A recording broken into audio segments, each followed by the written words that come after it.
नमस्कार, मैं हूं मनमोहन भट्ट। उत्तराखंड की 4 धाम यात्रा 28 अप्रैल से शुरू होने जा रही है।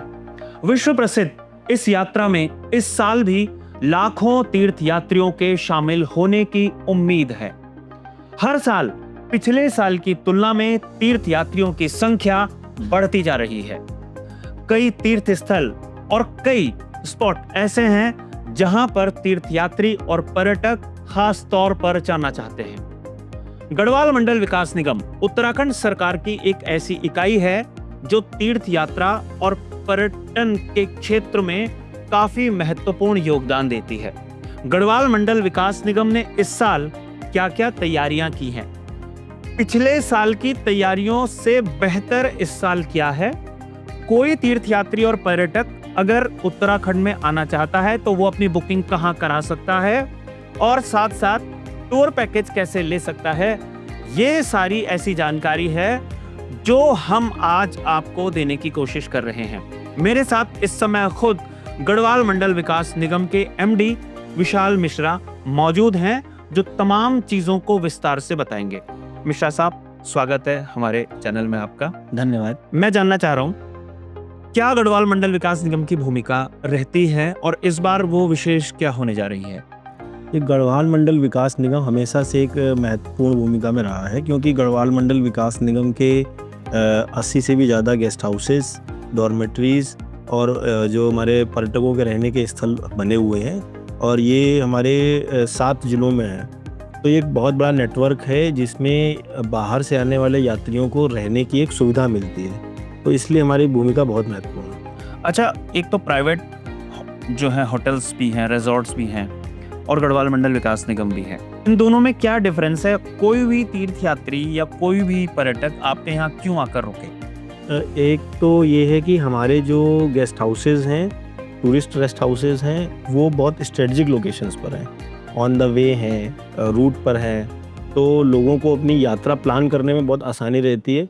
और हमारे रेट्स बहुत हाई नहीं हैं, हम लोग अभी भी बहुत एवरेज रेट पर लोगों से चार्ज करते हैं ताकि हर वर्ग के लोग इसमें इस यात्रा का लाभ उठा सकें। एक एवरेज रेट है, मतलब बहुत रेट हाई नहीं रखा है हमारा। अगर मैं पूछूं रेट, मतलब मिनिमम रेट हमारे पास 2,000-2,500 रुपये का भी कमरा है और जो हाई वैल्यू कस्टमर्स हैं उसके हिसाब से 6,000 से 7,000 रुपये तक के भी कमरे हैं। तो कहीं ना कहीं देखा है तो हर एक वर्ग के लिए हम लोगों ने ध्यान रखा है और रेट्स हमारे बहुत ज़्यादा नहीं हैं।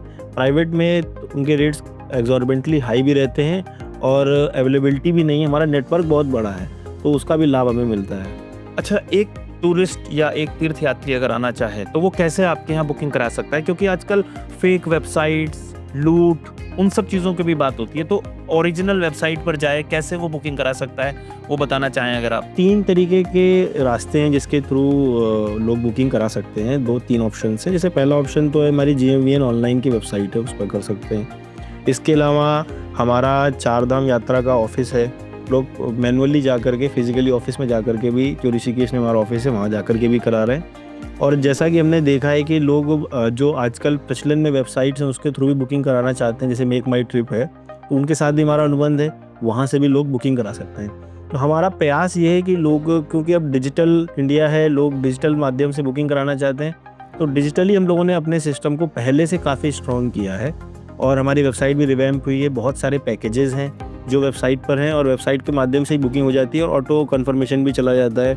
कोई कैंसिलेशन का इशू है, किसी का लास्ट मिनट प्लान चेंज हुआ, तो वो भी हम लोग एकोमोडेट कर रहे हैं। तो लोगों को अब ये सुविधा है कि बार बार उन्हें ऑफिस नहीं आना है, बार बार उन्हें कॉल नहीं करना है। और मेक माई ट्रिप भी एक इसी तरीके की वेबसाइट है जिसका काफ़ी, मतलब आज के युवाओं में बड़ा क्रेज़ है उसको लेकर के, तो हमने उनकी भी मदद ली है कि भाई 4 धाम यात्रा में देश के हर कोने से लोग बुकिंग करके आना चाहते हैं तो उसके माध्यम से ही बुकिंग कर सकते हैं।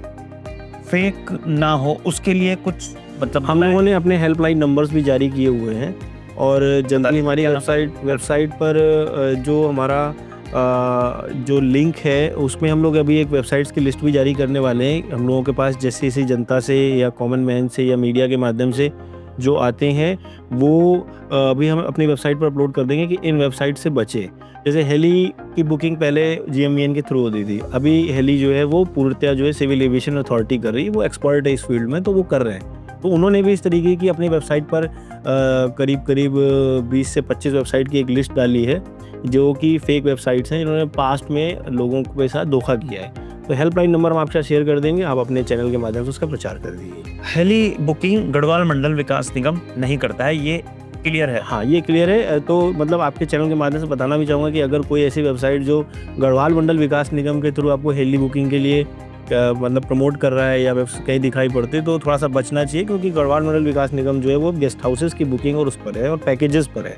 हेली बुकिंग जो है वो हमारी एक्सपर्ट अथॉरिटी जो यूकाडा है उसके थ्रू हो रही है। अच्छा, आपने पैकेजेस की बात करी, टूर पैकेजेस, ये एक बड़ा मतलब काफ़ी पहले से टूर पैकेजेस गढ़वाल मंडल विकास निगम चलाता रहा है। थोड़ा सा बताइए कि कहाँ, अगर किसी आदमी को टूर पैकेज लेना है वो कहाँ संपर्क कर सकता है? तो वही सबसे पहले तो हमारी वेबसाइट पर tour packages exclusive pre decided हैं कि अगर आपको 3 दिन 4 रात का करना है, आपको बद्रीनाथ जाना है, सिर्फ बद्री जाना है, बद्री केदार करना है, सिर्फ गंगोत्री करना है, तो उस जितने परमुटेशन कॉम्बिनेशन उस हिसाब से उपलब्ध कराए हैं हम लोगों ने।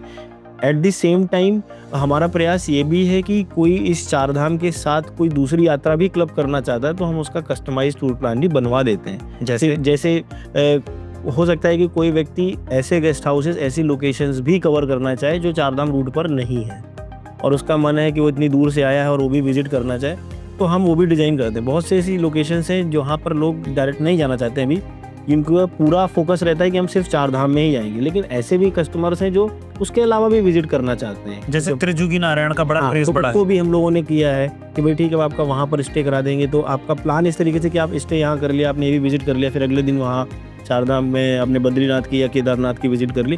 इस तरीके से हम लोगों के ऑन डिमांड भी कर देते हैं, बट ऐसे कस्टमर्स कम हैं अभी। तो सभी लोग टूर पैकेजेस पर ज़्यादा फोकस कर रहे हैं कि हमारे धाम सारे कवर हो जाए। मैं जानना चाह रहा हूँ कि कितने तीर्थयात्री या कितने कस्टमर्स आप प्लान कर रहे हैं कि मतलब कितने लोग आ जाएंगे आपके पास इस साल? मतलब पिछले साल कितने आए थे, अगर वो भी बता पाएं, और इस साल वैल्यू के हिसाब से बता सकते हैं आपको कि पिछली बार हमें करीब 40 करोड़ का हमने बिजनेस किया था और इस बार हम लोग टारगेट रख रहे हैं कि 75 to 80 CR करेंगे। दूसरा, हमारे पास लगभग 1100 कमरे हैं पूरे गढ़वाल रीजन में हमारे जो गेस्ट हाउसेज हैं, इसमें से करीब 700 to 750 जो है वो डायरेक्टली इनडायरेक्टली 4 धाम रूट पर रहते हैं। तो अभी हम उनकी बुकिंग की एनालिसिस कर रहे हैं कि कितनी एडवांस बुकिंग हमने कर दी। जैसे अभी हमने 15 जुलाई के आगे की बुकिंग को भी नहीं ओपन किया है और अभी तक जो हमारा एडवांस बुकिंग हुआ है PRO ऑफिसेज से या और जो हमारे ऑफलाइन से या ऑनलाइन से, वो करीब 2.5 करोड़ से 3 करोड़ के बीच में एडवांस पैसा भी हमारे पास इतना आ चुका है और इतनी बुकिंग्स भी हो चुकी। तो मुझे लगता है कि ये एक बहुत क्रेज़ है पूरे भारतवर्ष में 4 धाम यात्रा का, जैसा आपने भी शुरू में कहा था। तो आने वाले समय में गढ़वाल मंडल विकास निगम पर एक और प्रेशर और बड़ी जिम्मेदारी आने वाली है, इतने लार्ज संख्या में जो टूरिस्ट आ रहे हैं उनको कैटर करने के लिए। अच्छा, जब टूरिस्ट आते हैं, जब लार्ज संख्या में टूरिस्ट आते हैं, हमने देखा भी है, पिछले साल भी हमने देखा था, यमुनोत्री में बहुत एकदम से भीड़ आ गई थी, केदारनाथ में भी एकदम से बहुत सारे लोग आ गए थे। तो उस सिचुएशन के लिए भी कुछ प्लान रहता है कि मतलब अगर जिम्मेदारी निभा रही है, आपके पास गेस्ट हाउसेज हैं, अगर आपकी केयरिंग कैपेसिटी किसी टाउन की 10,000 है और वहाँ पे 25,000 लोग आ गए, तो उसके लिए भी आप लोगों ने कुछ किया होता है कि टेंटेड कॉलोनी? ऐसा है कि हमारी जो टेंटेड कॉलोनी वो तो ज़्यादातर केदारनाथ में है। इसके अलावा जो हमारे गेस्ट हाउसेज हैं उसमें हम लोग स्पेशल लंगर की सुविधा का रखते हैं कि अपने मैनेजर्स को, अपनी टीम को हम ये एक निर्देशित करते हैं कि भाई खाने की कोई कमी नहीं होनी चाहिए। कोई व्यक्ति कहीं रुका या कहीं फंसा हुआ है और वो आपके ऑफिस, हमारे होटल में, हमारे गेस्ट हाउस में आए, तो भले उसने रूम बुक ना किया हो तो उसको पेमेंट बेसिस पर खाना उपलब्ध हो जाए। और इसके लिए हमारे पास इम्पोर्टेंट जो संसाधन हो एडवांस पे रहने चाहिए। ऐसा नहीं होना चाहिए कि राशन लास्ट मोमेंट में ख़त्म हो गया कि साहब हमने तो 100 लोगों के हिसाब से राशन प्लान किया था। तो एक फैक्टर ऑफ सेफ्टी लेते हुए सबको कहे कि थोड़ा ज़्यादा संख्या में, थोड़ी ज़्यादा मात्रा में राशन रखें और ज़्यादा संख्या में टूरिस्ट के हिसाब से अपने जो कैपेसिटी उसको तैयार रखें। क्योंकि कई बार ऐसा होता है लोग कहीं ट्रैफिक में फंस गए, घंटे आधे घंटे के लिए कोई ऐसी इशू और लोग खाना पीना चाहते हैं, तो हमारी किचन और रेस्टोरेंट खुले रहते हैं। अच्छा, आप जो टूरिस्ट या जो यात्री आएंगे, प्लान कर रहे हैं, उनके लिए कुछ खास दिशा निर्देश आप देना चाहेंगे, बताना चाहेंगे उनको? हाँ, मतलब मैं तो 2-3 बातें कहना चाहूँगा कि हमारे पहाड़ बहुत सुंदर हैं और उसमें सबसे पहला ध्यान रखें कि मतलब एक स्वच्छता का ध्यान रखें, प्लास्टिक यहाँ वहाँ ना फेंकें और जो हमारे धार्मिक स्थल है उसकी गरिमा जो है उसको बनाए रखें। कई बार ऐसा देखा गया है कि लोग तेज़ आवाज़ में म्यूज़िक बजा रहे हैं और पहाड़ों पे बहुत सारे जानवर भी हैं, उनको भी पीड़ा होती है। तो जो हमारी वाइल्ड लाइफ है उसका भी सम्मान करें और प्रॉपर प्लानिंग से चलें, वेदर फोरकास्ट देखते हुए चलें कि अगर बारिश है तो उस हिसाब से इंपॉर्टेंट चीज़ें रखें अपने पास, रेनकोट है, इंपॉर्टेंट मेडिसिन रखें, क्योंकि हो जाता है कई बार लोगों का वेदर चेंज होता है और एक्लेमेटाइज नहीं होते हैं इतनी हाई एल्टीट्यूड पर रहने के लिए, तो किसी को फीवर हो सकता है, किसी को सांस की इशू हो सकते हैं। तो अपनी जो मेडिसिन का जो है उसको ध्यान में रखते हुए और अपनी हेल्थ कंडीशन को ध्यान में रखते हुए ट्रैवल करें। और रोड्स पर जैसे जो हमारे ट्रैफिक के रूल्स हैं उसका बहुत ध्यान रखने की ज़रूरत है, क्योंकि पहाड़ों पर हमारी जो सड़कें हैं वो कई बार हो सकता है लैंडस्लाइड प्रो हो, तो उस सब चीज़ों का ध्यान रखते हुए ट्रैवल करना है और मतलब जो इकोलॉजी उसका भी सम्मान करो। एक सवाल मेरा छूट गया था, जो टूर पैकेजेस है वो आपने डिटेल में बता दिया था, लेकिन उस कितने रुपए में एक आदमी क्या क्या विजिट कर सकता है? ये एक्चुअली क्या है ना कि ये अलग अलग रेट पर हैं, मतलब पर हेड 20,000 रुपये का भी है, क्योंकि अगर कोई व्यक्ति सिर्फ केदारनाथ जाना चाहता है, एक दिन में करना चाहता है, तो इट्स लाइक कि जैसे one size doesn't fits all ना, तो हर किसी की कपड़े का माप अलग है। उसी तरीके से जैसा कोई टूर पैकेज करेगा वैसा उसको कॉस्ट पे करनी होगी। गाड़ियों के रेट्स हमने आइडेंटिफाई करके वेबसाइट पे कर रखे हैं, तो जैसे ही लोग हमारी वेबसाइट पे जाएंगे, टूर पैकेज पे क्लिक करेंगे, अपना ड्यूरेशन करेंगे, डेस्टिनेशन फिक्स करेंगे, उनको कॉस्ट वहाँ पर कैलकुलेट होकर आ जाएगी। चलिए, कोई और बात अगर आप कहना चाहें? वैसे तो आपने बता ही दी चार धाम के संदर्भ में ही। इस संदर्भ में एक हम इम्पॉर्टेंट बात ये भी करना चाहेंगे, क्योंकि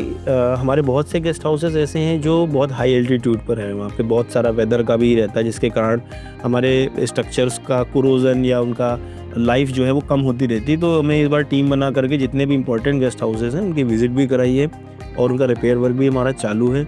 और हम लोग ये चाहते हैं कि जहाँ पर लार्ज संख्या में लोग आते हैं और वहाँ पर थोड़ा खाने की व्यवस्था को और फास्ट किया जाए, तो कुछ मशीन्स भी हम प्रिपेयर कर रहे हैं, छोटी मशीन्स आटा गूंथने की, रोटी मेकिंग की, ताकि फास्टर डिलीवरी ऑफ सर्विसेज हो पाए, क्योंकि कहीं कहीं पर बहुत ज़्यादा क्राउड का प्रेशर रहता है और हम नहीं चाहते कि कोई भी हमारा जो टूरिस्ट जो पूरे भारतवर्ष से आ रहे हैं कोई भूखा जाए यहाँ से और वो पे करके खाना चाहता है, तो हम उसको सुविधाएं दे सकें। तो इसके लिए भी हम लोग प्रयास कर रहे हैं। बहुत धन्यवाद सर हमसे बातचीत करने के लिए। तो आपने देखा विशाल मिश्रा साहब ने बहुत सारी बातें इत्मीनान से, बहुत विस्तार से बताई हैं। इस बात का खास ध्यान रखने की जरूरत है कि कोई भी व्यक्ति, श्रद्धालु, पर्यटक अगर अपनी बुकिंग कराना चाहता है तो उसे ऑथराइज वेबसाइट के जरिए ही बुकिंग करानी है और हेली सर्विसेज के नाम पर थोड़ा सा संभलने की जरूरत है। गढ़वाल मंडल विकास निगम हेली सर्विसेज किसी भी सूरत में उपलब्ध नहीं कराता, उसके लिए वेबसाइट्स बिल्कुल अलग हैं। तो जो तीर्थ यात्री आए वो अपने सर्दियों के कपड़े खास तौर पर अपने साथ लेकर आए, फेक वेबसाइट से बचे और ऑथेंटिक वेबसाइट पर जाकर ही अपनी बुकिंग कराएं। अभी के लिए साथियों इतना ही। अगली किसी विशेष रिपोर्ट में, किसी विशेष इंटरव्यू में आपके साथ हम फिर से हाजिर होंगे। तब तक मेरे को इजाजत दीजिए। हम विशाल मिश्रा साहब, आपका बहुत बहुत धन्यवाद, आप हमारे साथ जुड़े। नमस्कार।